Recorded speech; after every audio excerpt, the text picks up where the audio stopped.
네, 들으신 것처럼 지금은 비가 조금 소강 상태이긴 합니다만 오늘 저녁부터 다시 많은 비가 중부지방을 통해서 예보되어 있습니다. 자, 이렇게 수도권을 포함한 중부지방에 집중호우가 쏟아지면서 주택 침수 또 산사태 이런 피해 우려가 커지고 있지요. 자, 이 시기에 무엇을 준비해야 하고 또 어떻게 행동해야 하는지 저희 MBC 재난자문위원인 정창삼 인덕대 교수님을 연결해 보겠습니다. 자, 교수님 나와 계시지요? 네, 안녕하십니까. 네. 자, 지금 전국 곳곳에 정말 많은 양의 장맛비가 내리고 있습니다. 저희가 이 방송을 통해서 매우 많은 양의 비가 왔을 때 극한 호우, 집중호우 이런 표현들을 씁니다.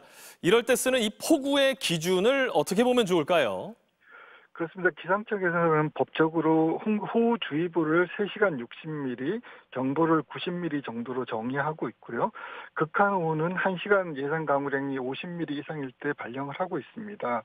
이런 기준을 볼 때 시간당 20에서 30mm 정도가 온다라고 하면 굉장히 우리가 폭우라고 할 수 있는데요. 금일 아침이랑 내일 오늘 저녁 9시부터 예상되는 가구들이 이제 폭우라고 할 수 있겠죠.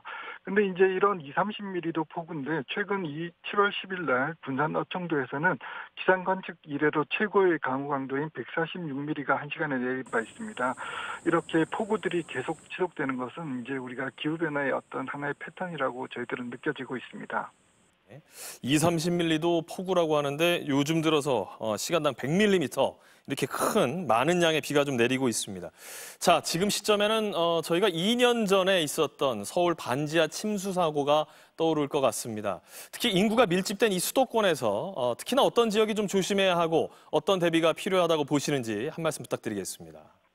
그렇습니다. 먼저 이제 도림천 같은 이제 도심하천 같은 경우는 1시간 이내의 강우로도 범람이 가능하기 때문에 하천이 범람할 수 있는 도심하천 주변의 저지대라든가 지하차도, 지하공간 이런 곳들 그 반지하 주택 이런 것들이 굉장히 위험하기 때문에 저희들이 물막이판이라든가 펌프, 모래주머니 같은 것들을 준비해야 될 것 같고요. 지역적으로도 지금 오늘 제일 우려스러운 지역은 경기 북부 지역의 산사태입니다. 왜냐하면 산행강수가 굉장히 많은 상태에서 오늘 저녁 9시 이후에 50mm 이상의 시간당 강우가 예상되기 때문에 굉장히 주의해야 될 것 같고요. 그리고 지역적으로도 강남역이라든가 대치동이라든가 도림천 주변과 같은 이제 저지대 그리고 도봉구라든가 노원구와 같이 서울시 주변에 산악을 끼고 있는 지역들은 주의를 하셔야 될 것 같습니다. 자, 그리고 조금 전에 들으셨던 것처럼 파주 지역 그리고 또 군남댐 이런 쪽의 일부 지역에서는 마을 주민들이 지금 사전 대피했다는 얘기도 들리고 있습니다. 이렇게 주택 침수 가능성이 있을 경우에 대피가 우선인 건지 또는 대피를 하면서도 침수 피해를 좀 줄이는 방법이 있을지 전문가로서의 소견을 좀 전해주시면 좋을 것 같습니다.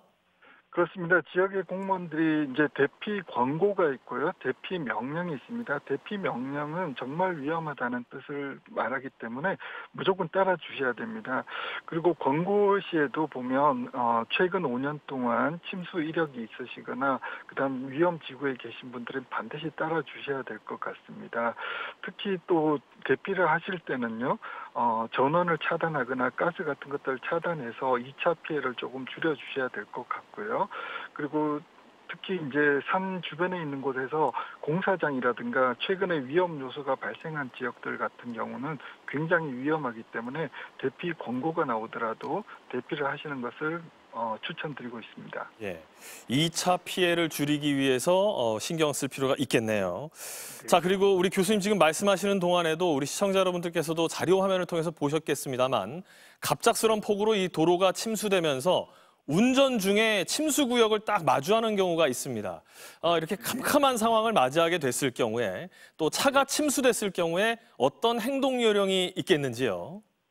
그렇습니다. 이제 내리막 같은 것을 내려가다 보면 이제 침수가 되는 걸 이제 관찰하시는 경우는 가급적 그걸 지나가시려고 생각하시지 마시고요. 차를 이제 도로 쪽으로 세운 다음에 내일 차를 찾아야 되겠다는 생각을 가지시는 게 좀 중요할 것 같습니다. 그리고 무리하게 운행을 하다 보면 침수가 돼서 차량이 멈추게 되면 침수 구역 내 차들이 몰려서 2차 피해를 낼 수 있기 때문에 일단 차를 세울 수 있다 그러면 차를 세우 세우시는 게 중요할 것 같고요. 어쩔 수 없이 침수 구역에 들어간 경우는 두 가지 경우로 나눌 수 있습니다. 수위가 굉장히 급격히 올라오는 경우는 창문이라든가 이런 것들 통해서 어떻게든지 빨리 빠져나와야 될 것 같고요. 그리고 수위 변동이 없는 경우는 당황하지 마시고요. 차량 내부로 물이 조금 들어온 다음에 수압이 어느 정도 일정해지면 차문을 열고 이제 대피를 하시는 게 중요할 것 같습니다. 자, 최근 들어서 이렇게 긴급 호우 상황이 발생하면 시민들에게 긴급 호우 재난 문자가 발송이 됩니다. 특히 야간에 이렇게 집중 호우가 내리는 경우가 최근 들어 많아지고 있는데요. 긴급 재난 문자를 받았을 경우에 어떤 대비를 해야 할지 또 어떤 행동 요령이 있을지도 추가로 한 말씀 좀 전해주시죠. 그렇습니다. 금년 들어 처음 시행됐는데요. 이번에는 지역 맞춤형으로 시간당 50mm 이상이 예상됐던 경기 북부 10곳, 성북 종로구 쪽에서 이제 긴급 호우 재난 문자가 발생됐습니다. 이 문자가 중요한 이유는 뭐냐면 금년 호우와 같이 이제 비가 오다 가다를 이제 반복하면서 한 번 올 때 굉장히 강한 강도로 내리는 경우는 굉장히 위험할 수 있습니다. 특히 야간 같은 경우는 대부분 이제 방송을 안 보시거나 이런 경우는 이제 호우가 끝났을 수도 있겠다고 안심하실 수도 있거든요. 그렇기 때문에 이런 문자를 받으셨을 때는 항상 TV를 켜셔서 재난 방송을 봐주시고요. 주변의 위험 요소를 확인할 필요도 있고요. 마지막으로는 이제 노약자라든가 이제 그런 분들이 혼자 계신다 그러면 전화를 통해서 안전을 확보하는 것이 중요할 것 같습니다. 예. 지금까지 재난자문위원, 저희 MBC 재난자문위원인 정창삼 인덕대 교수를 모시고 다음 주까지 또 계속해서 많은 비가 올 경우에 대비해서 행정당국 또 개인이 어떤 대비를 해야 할지 한 말씀 들어봤습니다. 교수님 고맙습니다. 감사합니다.